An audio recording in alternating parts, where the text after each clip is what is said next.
자, 우리 함께 신앙 고백함으로 청년부 예배 하나님께 드리도록 하겠습니다. 함께 신앙 고백하겠습니다. 전능하사 천지를 만드신 하나님 아버지를 내가 믿사오며 그 외아들 우리 주 예수 그리스도를 믿사오니 이는 성령으로 잉태하사 동정녀 마리아에게 나시고 본디오 빌라도에게 고난을 받으사 십자가에 못 박혀 죽으시고 장사한 지 사흘 만에 죽은 자 가운데서 다시 살아나시며 하늘에 오르사 전능하신 하나님 우편에 앉아 계시다가 저리로서 산 자와 죽은 자를 심판하러 오시리라. 성령을 믿사오며 거룩한 공예와 성도가 서로 교통하는 것과 죄를 사하여 주시는 것과 몸이 다시 사는 것과 영원히 사는 것을 믿사옵나이다. 아멘. 자, 오늘 볼 말씀은 로마서 12장 1절입니다. 로마서 12장 1절 우리 함께 보도록 하겠습니다. 로마서 12장 1절 제가 읽도록 하겠습니다. 그러므로 형제들아 내가 하나님의 모든 자비하심으로 너희를 권하노니 너희 몸을 하나님이 기뻐하시는 거룩한 산 제물로 드리라. 이는 너희가 드릴 영적 예배니라. 아멘. 이제 11장까지 마치고 새롭게 변화하는 12장에 들어섰습니다. 로마서를 크게 두 부분으로 나누면 첫 번째 1장부터 11장까지 이제 어떻게 구원받는가, 믿음으로 구원받는다, 이 얘기에 대해서 쭉 다루고요. 그 다음에 12장부터 그리스도인으로서 어떻게 살아가야 되는가, 이렇게 믿음으로 구원받은 우리가 어떠한 삶을 살아야 되는가에 대해서 설명하는 부분이 이제 오늘부터 시작되는 그 두 부분입니다. 자, 두 번째 부분입니다. 그런데 이제 1절과 2절, 12장 1절과 2절에서 좀 더 좀 전체적인 얘기를 해요.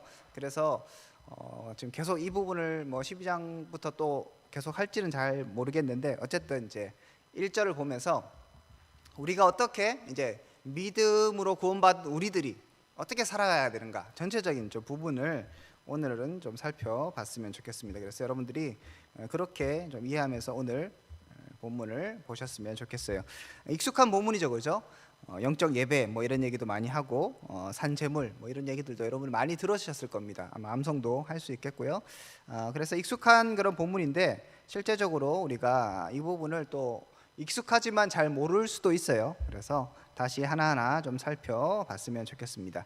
첫 번째 우리가 살펴볼 것은 하나님의 자비하심으로 우리를 권한다는 이 부분입니다. 앞부분에 보면 얘기하죠. 그러므로 형제들아 내가 하나님의 모든 자비하심으로 너희를 권하노니. 그러니까 사도 바울이 이제 앞에 이론적으로 내용을 다 설명하고 뒤에 이제 너희들이 이렇게 살아야 된다고 권면을 주는 것들을 우리가 살펴볼 수 있습니다. 그런데 바울이 이렇게 권면하는 그런 근거가 있어요. 근거가 뭐라고 얘기합니까? 하나님의 모든 자비하심으로라고 얘기하죠. 그리고 단어도 내가 명한다, 아니면 하나님의 뜻이다, 이렇게 강하게 얘기하는 게 아니라 권면이라고 얘기하죠. 권면은 뭡니까? 권해주는 거예요. 야, 그래도 그냥 콜라가 있고 제로코크가 있으면 너 건강을 위해서 제로코크 먹는 게 좋지 않겠니? 이거죠. 명령은 뭐예요? 야, 어디 지금 네 배를 봐라, 제로코크 먹어, 이렇게 하는 거면 다른 거잖아요. 지금 이제 사도 바울의 이 분위기를 보면 이렇게 하면 좋지 않겠니? 라고 권면을 하는 거예요. 여러분, 어떻게 보면 율법은, 우리가 앞에서 계속적으로 다뤘던 율법은 뭡니까? 이렇게 하라는 것이죠. 그리고 그렇게 하지 않으면 어떻게 돼요? 죽어요. 예를 들어서 안식일을 거룩히 지켜라 명령하셨어요. 안식일을 거룩히 안 지키면 어떻게 됩니까? 죽어요. 하나님께서 반드시 죽을 것이 죽여라 라고 얘기하셨어요. 그만큼 율법은 굉장히 엄중하죠. 그리고 우리 앞에서 봤던 것처럼 율법을 지키지 않았기 때문에 결국 정죄를 받게 되고 심판에 이르게 되는 거잖아요. 자, 그런데 뭔가 분위기가 바뀌는 거예요. 이제는 권면을 하는 것이죠. 너 이렇게 살아야 된다, 이것이 하나님 뜻이야, 안 그럼 너 이제 지옥 가, 이런 얘기가 아니라 내가 너에게 권한다 얘기하죠. 그리고 그 권하는 근거도 뭡니까? 하나님의 자비하심으로 너희를 권한다고 얘기하는 거죠. 완전히 분위기가 바뀌는 것을 알 수 있습니다. 무슨 얘기입니까? 앞에서 지금 계속적으로 설명한 것이 우리가 믿음으로 구원 얻는다는 것이잖아요. 행위로가 아니라고 분명히 설명했습니다. 1장부터 11장까지 그렇게 입이 닳도록 행위가 아니다, 너희 행위로는 아무것도 할 수 없다, 의로움을 얻을 수 없다라고 계속적으로 얘기하는 것입니다. 자, 그렇게 됐으니까 이제 우리가 은혜로 구원 얻었죠. 하나님의 자비하심으로 구원을 얻었어요. 자, 그렇기 때문에 이제는 자연스럽게 내가 구원 얻으려면 이제 교회 오고 안 오고 구원하고 상관 있습니까 없습니까? 오해하지 마세요. 예, 여러분 교회를 오는 것과 오지 않는 것과 구원하고 상관이 있습니까 없습니까? 어려워요? 예. 성경을 읽는 것과 구원 받는 것과 상관이 있어요 없어요? 없는 거예요 이제는. 그죠? 이게 우리가 믿음으로 구원 얻는다는 건 그런 거예요. 이제는 막 살아도 돼. 그렇지만 막 살면 돼요 안 돼요? 안 되죠. 그래서 권면하는 거예요. 자연스럽게 내가 은혜를 받았어. 그러니까 그 은혜를 받은 사람이 이제 자연스럽게 드는 마음 뭐냐면, 이야 막 살아야지, 이게 아니라 어떻게 이렇게 은혜를 주신 하나님을 위해서 살아갈까, 이 마음이 가득한 거예요. 그 가득한 마음을 가진 사람들에게 지금 권면을 하는 것이죠. 법이 아닌 거예요. 이렇게 살아야 돼, 이것이 정말 좋은 것이야, 너희가 은혜를 받았다고 하는 것은 이렇게 사는 삶이 합당한 삶이야 라고 지금 사도 바울이 얘기해 주는 겁니다. 뉘앙스 차이를 분명히 아시겠죠? 율법에서는 분명히 이렇게 해야 된다, 안 그러면 죽는다, 너 나쁜 놈이야, 뭐 심판을 받아, 이런 뉘앙스였다면 이제는 하나님의 자비하심, 하나님의 은혜를 가지고 너희들에게 권면해 준다. 그러니까 너희가 이렇게 살아라. 뒤에도 얘기하겠지만, 그래서 맨 마지막에 보면 이는 너희가 드릴 영적 예배니라, 마땅한 예배니라, 이렇게 설명하는 거예요. 당연히 은혜 받은 사람으로서, 구원받은 사람으로서 당연히 해야 될 것이 바로 이런 것이다 라고 얘기해 주는 것입니다. 자, 그러므로 그리스도인이라는 것은 앞에 나오는 이 은혜, 하나님의 은혜, 믿음으로 구원 얻는다는 것, 하나님께서 모든 것을 자비하심으로 행하셨다는 예수 그리스도의 십자가만이 우리의 유일한 길이라는 이 사실들을 이해하는 사람만이 권면으로 살 수 있어요. 그런데 이걸 이해 못하면, 자유가 주어지면 어떻게 됩니까? 방종하는 거예요. 은혜 받은 사람은 방종으로 나가지 않습니다. 여러분 저를 봐도 내가 엄청 자유스럽잖아요. 프리하거든요.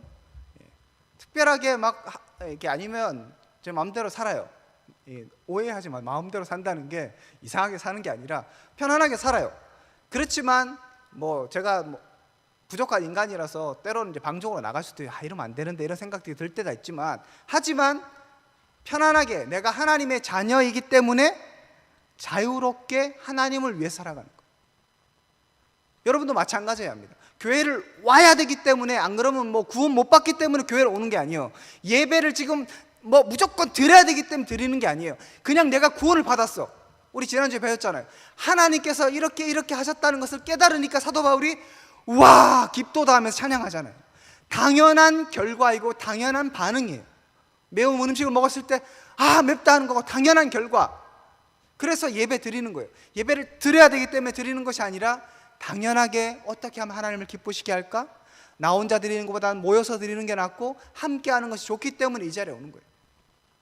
그래서 우리가, 여러분들이 하나님 앞에서 이제 이 자비하신 가운데 깊이 잠겨서 이제 좀 더 적극적으로 내가 주를 위해서 무엇을 할 것인가 고민하신 여러분들 되셨으면 좋겠어요. 의무가 아니라 특권인 거예요. 특권. 아들로서의 특권. 여러분, 부모님 이제 5월 8일 날 지나갔지만 무슨 날입니까?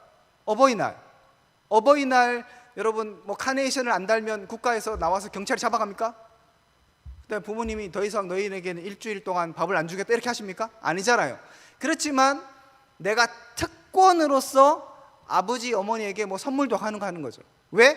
아들이기 때문에, 딸이기 때문에, 자녀이기 때문에 감사해서 하는 거죠. 때로는 한번 그 사람 예를 들어 5월 7일 날 싸웠어. 그래서 사이가 안 좋을 수 있죠, 그죠? 그럴 때도 있어요. 하지만 내가 그렇게 하는 이유는 뭡니까? 한번 싸울 수도 있고 뭐 섭섭할 수도 있지만 관계가 끊어지는 게 아니잖아요. 이제 하나님과 우리 사이는 그런 사이라니까요. 종이 아니라 아들이에요. 자녀예요. 그렇기 때문에 자발적이고 내가 특권으로서, 나의 의무가 아니라 나의 권리로서 하나님을 섬기는 거예요. 그리고 그렇게 섬기는 것이 나에게 기쁨이 되는 것이고 이것이 내 영혼의 유익이 되는 것이죠. 우리의 신앙생활이 이래야 했으면 좋겠습니다. 복음을 깨달은 자는 주님을 진정으로 섬기게 되는 것입니다.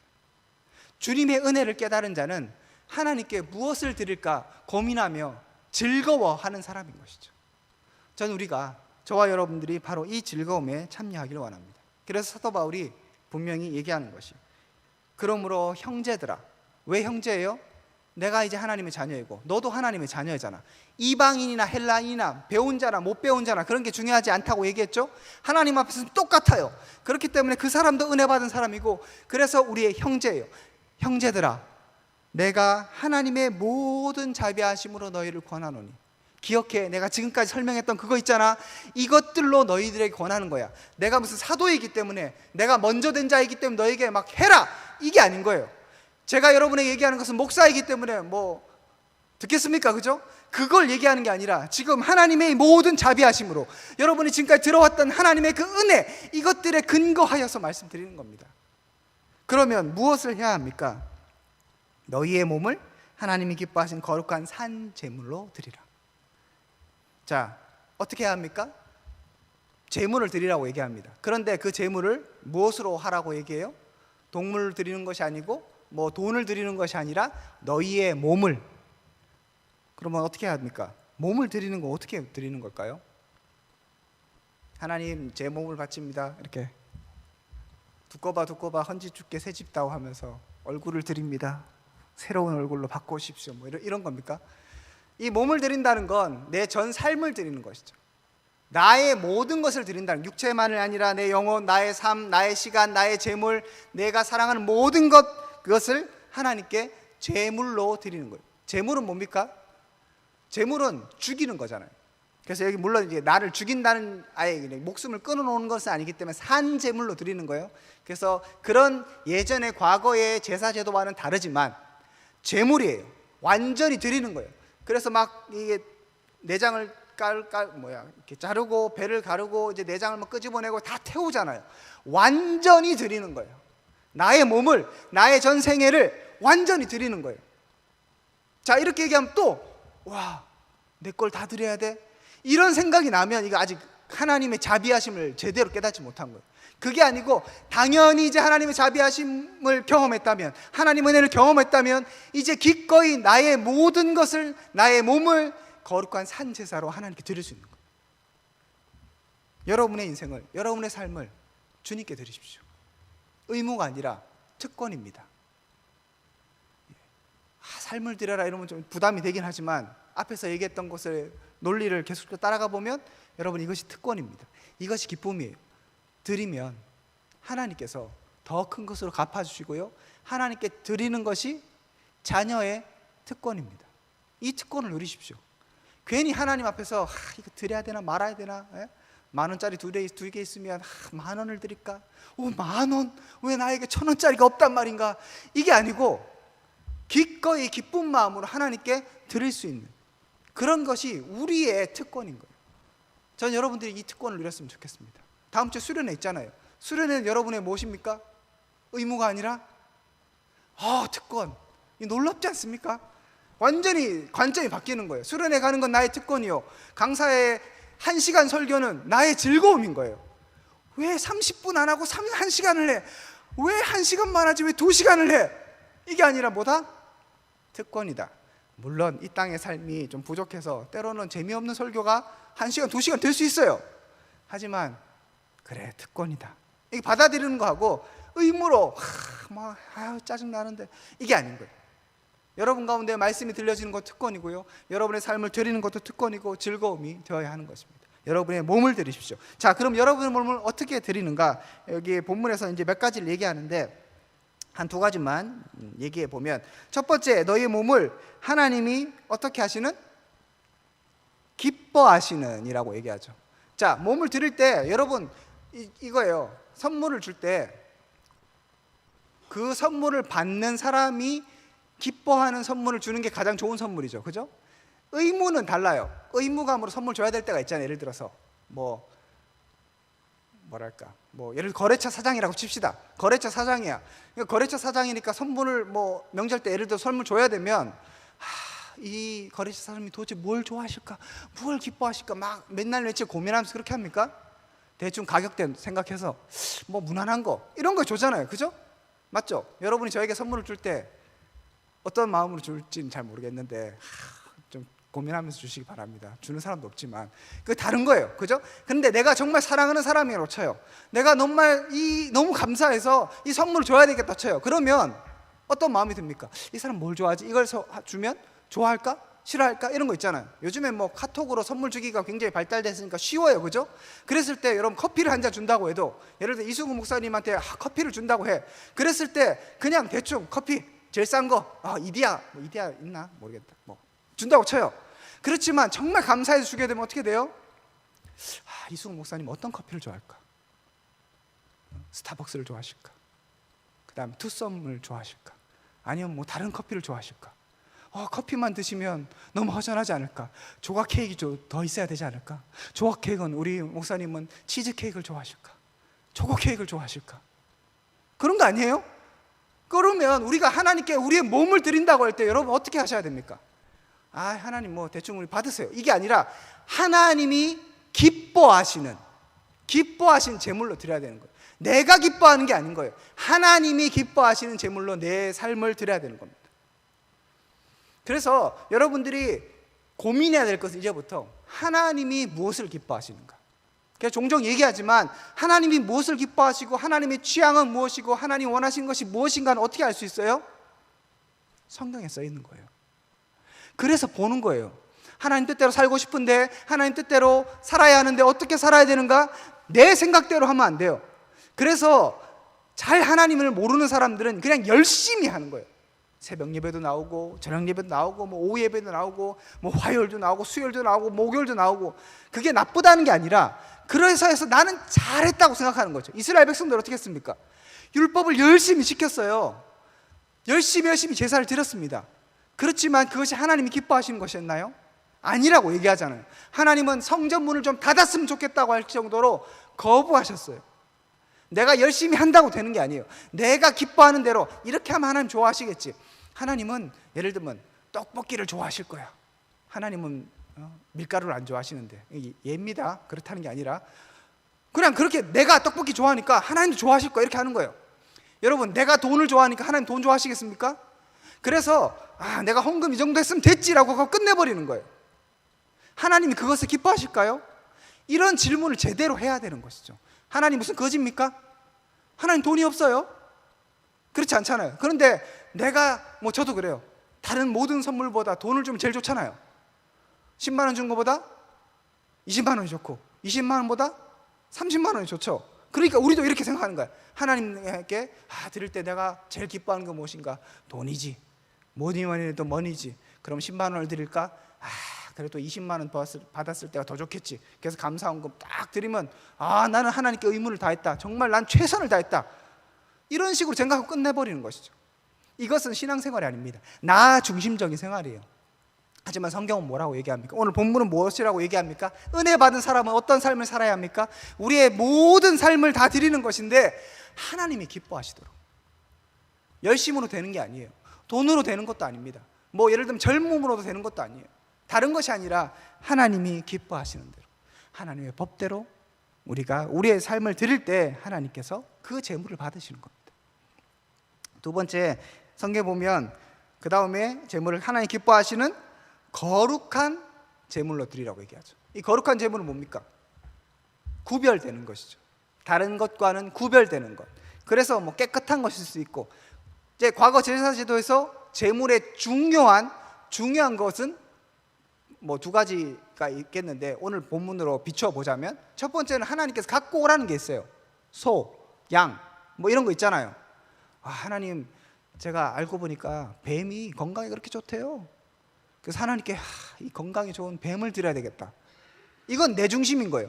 하나님이 기뻐하시는 게 아닌 거예요. 하나님 법대로 하는 게 기뻐하는 거예요. 자, 그리고 두 번째는 이 재물은 중요한 건 뭐냐면 흠이 없어야 돼요. 그죠? 그래서 조금이라도 흠이 있으면 하나님의 재물에 합당치 않습니다. 마찬가지인 거죠. 우리가 우리의 자신을 하나님께 드리는데 중요한 것은 거룩한 재물이 되어야 돼요. 거룩한 산재물, 구별되는 거, 세상과는 다르고, 그래서 하나님의 기뻐하시는 대로 이게 다 연결되는 겁니다. 거룩한, 깨끗한, 정결한, 온전한 이 재물이 되어야 하는 것입니다. 그래서 2절에 보면 그 부분이 나와요. 여러분 잘 아시는 것처럼 2절에 이렇게 얘기하죠. 너희는 이 세대를 본받지 말고 오직 마음을 새롭게 함으로 변화를 받아 하나님의 선하시고 기뻐하시고 온전한 뜻이 무엇인가 분별하라. 이 얘기가 앞에 지금 1절과 다 똑같은 얘기입니다. 2절에 너희는 이 세대를 본받지 말고, 이게 뭐예요? 구별된 거룩한 제물인 것이죠. 이 세대가 좋아하고 이 세대가 생각하는 게 있는 거예요. 하지만 하나님이 기뻐하신 것을 생각하고 이 세대가 생각하는 대로 생각하지 않고 구별된 제물로 드리는 것이죠. 때로는 이렇게 구별된다는 것이 굉장히 불편한 일일 수 있습니다. 때로는 내 희생을 감수해야 되는 일일 수 있어요. 하지만 하나님께서 원하시는 제물은 바로 이런 제물이죠. 하나님께 온전히 우리가 그렇게 우리의 삶을 드릴 때 제대로 된 은혜 받은 사람으로서의 삶을 살 수 있게 되는 것입니다. 자, 이런 것들이 마지막에 보면 너희가 드릴 영적 예배니라라고 얘기합니다.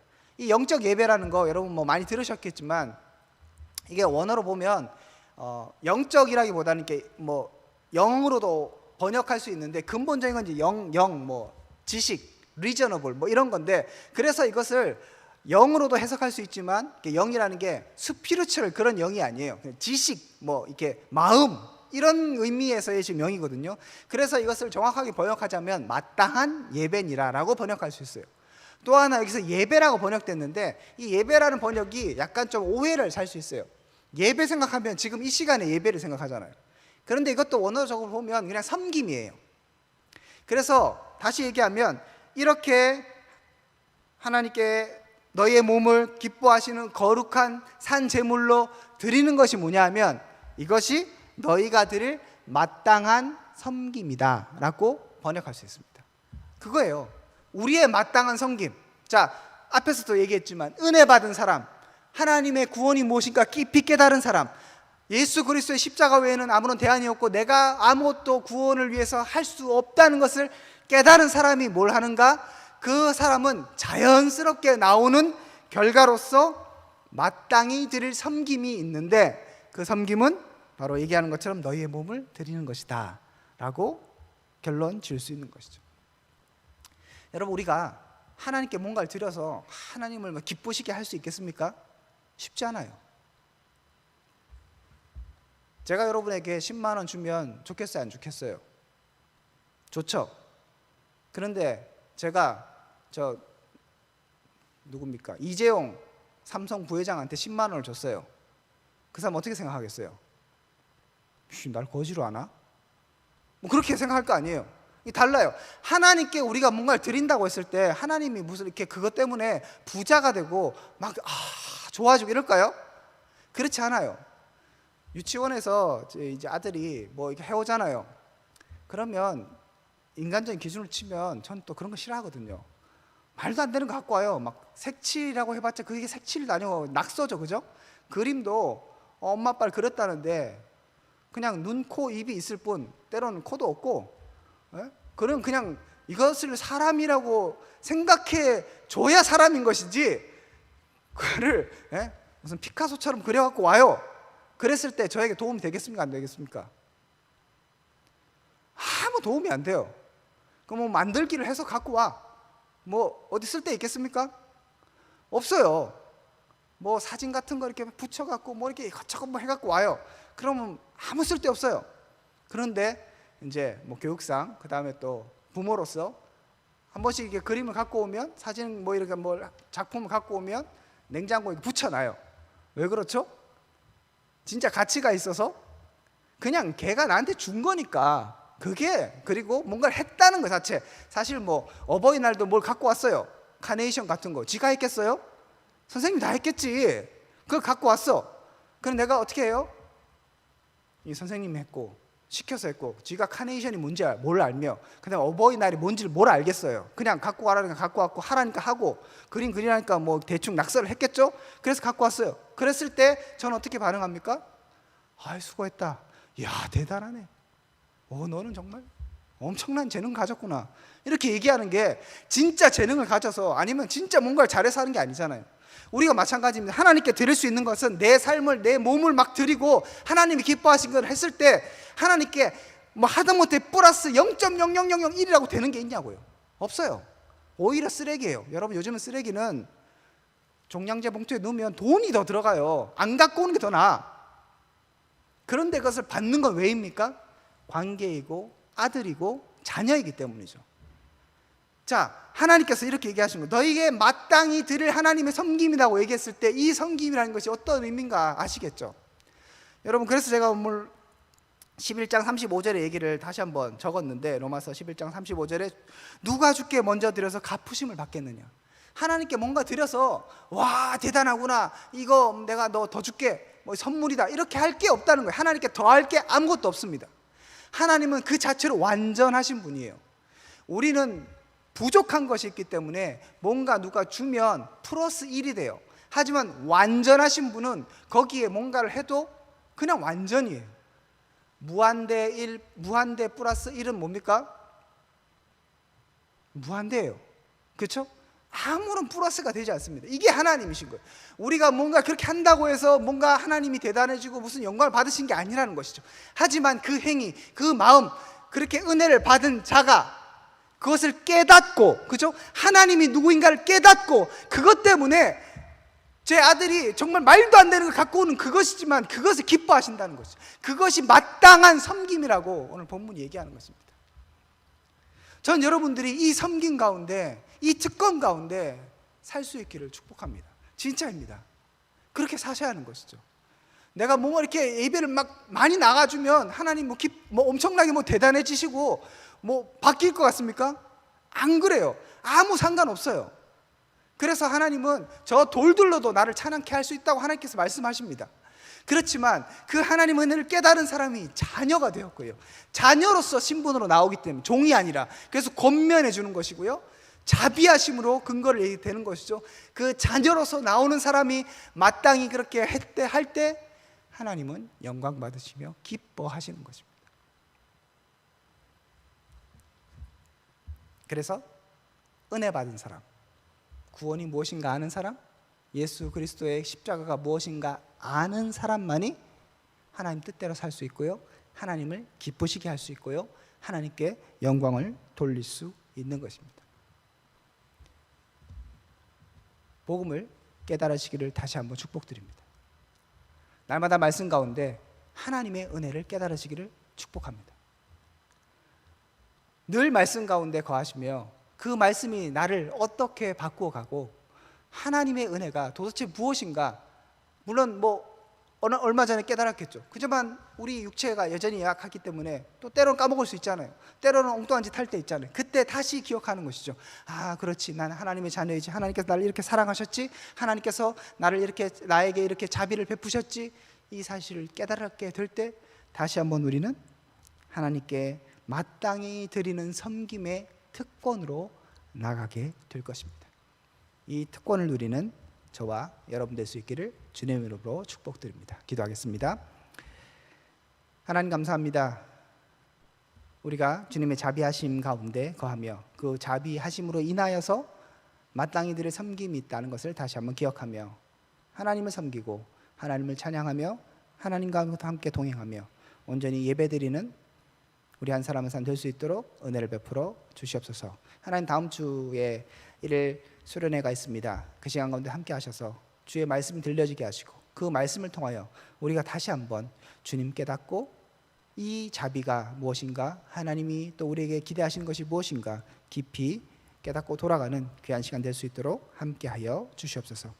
이제는 주 예수 그리스도의 은혜와 하나님의 사랑과 성령님의 교통하심이 오늘 말씀을 통하여서 다시 한번 주만 바라보기로 결단하고 결정하는 믿음의 백성들 가운데 지금부터 영원토록 함께 있을지어다. 아멘. 예, 여러분 수고하셨습니다.